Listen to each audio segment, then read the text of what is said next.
Bapak Ibu, mari kita membaca Alkitab bersama sektor 5. Hari ini kita akan membaca Matius 18. Matius 18. Siapakah yang terbesar dalam kerajaan surga?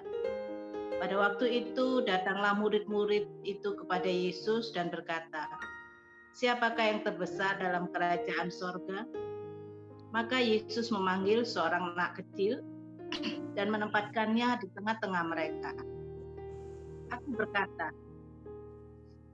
Aku berkata kepadamu, sesungguhnya jika kamu tidak bertobat dan menjadi seperti anak kecil ini, kamu tidak akan masuk ke dalam kerajaan surga. Sedangkan barang siapa merendahkan diri dan menjadi seperti anak kecil ini, dialah yang terbesar dalam kerajaan surga. Dan barang siapa menyambut seorang anak seperti ini dalam namaku, ia menyambut aku. Ayat 6. Siapa yang menyesatkan orang?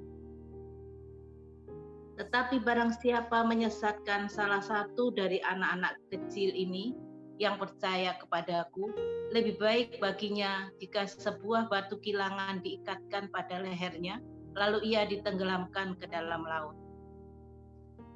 Celakalah dunia dengan segala penyesatannya. Memang penyesatan harus ada, tetapi celakalah orang yang mengadakannya. Jika tanganmu atau kakimu menyesatkan engkau, penggalah dan buanglah itu.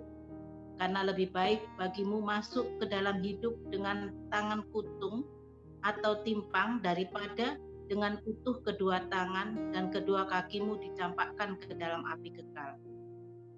Dan jika matamu menyesatkan engkau, cungkilah dan buanglah itu. Karena lebih baik bagimu masuk ke dalam hidup dengan bermata satu daripada dicampakkan ke dalam api neraka dengan bermata dua. Ingatlah, jangan menganggap rendah seorang dari anak-anak kecil ini. Karena aku berkata kepadamu, ada malaikat mereka di surga yang selalu memandang wajah Bapakku yang di surga. Karena anak manusia datang untuk menyelamatkan yang hilang. Ayat 12. Perumpamaan tentang domba yang hilang. Bagaimana pendapatmu jika seorang mempunyai 100 ekor domba dan seekor di antaranya sesat? Tidakkah ia akan meninggalkan yang 99 ekor di pegunungan dan pergi mencari yang sesat itu? Dan aku berkata kepadamu, sesungguhnya jika ia berhasil menemukannya, lebih besar kegembiraannya atas yang seekor itu daripada atas yang ke-99 ekor yang tidak sesat. Demikianlah juga Bapamu yang di sorga tidak menghendaki supaya seorang pun dari anak-anak ini hilang. Ayat 15 tentang menasehati sesama saudara. Apabila saudaramu berbuat dosa, tegurlah dia di bawah 4 mata. Jika ia mendengar nasihatmu, engkau telah mendapatkannya kembali.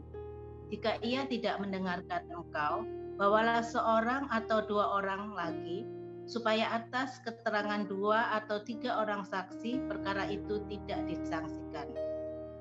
Jika ia tidak mau mendengarkan mereka, sampaikanlah soalnya kepada jemaat. Dan jika ia tidak mau juga mendengarkan jemaat, pandanglah dia sebagai seorang yang tidak mengenal Allah atau seorang pemungut cukai. Aku berkata kepadamu, sesungguhnya apa yang kamu ikat di dunia ini akan terikat di surga, dan apa yang kamu lepaskan di dunia ini akan terlepas di surga. Dan lagi aku berkata kepadamu, jika 2 orang daripadamu di dunia ini sepakat meminta apapun juga, permintaan mereka itu akan dikabulkan oleh Bapakku yang di surga. Sebab di mana 2 atau 3 orang berkumpul dalam namaku, di situ aku ada di tengah-tengah mereka. Ayat 21, perumpamaan tentang pengampunan. Kemudian datanglah Petrus dan berkata kepada Yesus, Tuhan, sampai berapa kali aku harus mengampuni saudaraku jika ia berbuat dosa terhadap aku? sampai 7 kali? Yesus berkata kepadanya, bukan, aku berkata kepadamu, bukan sampai 7 kali, melainkan sampai 70 kali 7 kali. Sebab surga seumpama seorang raja yang hendak mengadakan perhitungan dengan hamba-hambanya. Setelah ia mulai mengadakan perhitungan itu, dihadapkanlah kepadanya seorang yang berhutang 10.000 talenta. Tetapi karena orang itu tidak mampu melunaskan hutangnya, raja itu memerintahkan supaya ia dijual beserta anak istrinya dan segala miliknya untuk membayar hutangnya. Maka sujudlah hamba itu menyembah dia, katanya, sabarlah dahulu, segala hutangku akan kulunaskan. Lalu tergeraklah hati raja itu oleh belas kasihan akan hambanya itu, sehingga ia membebaskannya dan menghapuskan hutangnya. Tetapi ketika hamba itu keluar, ia bertemu dengan seorang hamba lain yang berhutang 100 dinar kepadanya. Ia menangkap dan mencekik kawannya itu, katanya, bayar hutangmu. Maka sujudlah kawannya itu dan memohon kepadanya, sabarlah dahulu, hutangku itu akan kulunaskan. Tetapi ia menolak dan menyerahkan kawannya itu ke dalam penjara sampai dilunaskannya hutangnya. Melihat itu, kawan-kawannya yang lain sangat sedih, lalu menyampaikan segala yang terjadi kepada tuan mereka. Raja itu menyuruh memanggil orang itu dan berkata kepadanya, hai hamba yang jahat, seluruh hutangmu telah kuhapuskan karena engkau memohonkannya kepadaku. Bukankah engkau pun harus mengasihani kawanmu seperti aku telah mengasihani engkau?